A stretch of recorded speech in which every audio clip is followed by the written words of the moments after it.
అంటే ఏ అనుభవాలైనా అంతే, జీవితంలో పొందవలసిన వయస్సులో పొందవలసిన సందర్భంలో పొందాలి. కానీ ముందే ప్రయత్నం చేస్తే, ముందే అనుభవాలు పొందితే అసలవసరం వచ్చినప్పుడు మనిషి నీరస పడతాడు ఖచ్చితంగా. నేను ఇంక వివరాలు చెప్పక్కర్. అందుకే విద్యార్థి దశలో బ్రహ్మచర్యం. చచ్చిన అబ్బాయి అమ్మాయి కేసు చూడొద్దు, అబ్బాయి అమ్మాయి కేసు చూడొద్దు. ఈ చూడడం మొదలెట్టారంటే ఇక అన్నీ మొదలవుతాయి.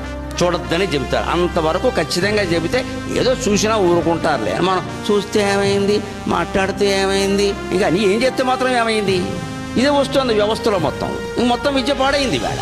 అంచేది వేదాంతాన్ని అందరికీ ఎందుకు చెప్పేవారు కాదంటే ఇది రహస్యం. ఇలా సభలో చెప్పేసేస్తే వినేవాళ్ళు నేర్చుకుంటే పర్వాలేదు. ఇక్కడ పెద్దవాళ్ళు వచ్చారు సాధారణంగా.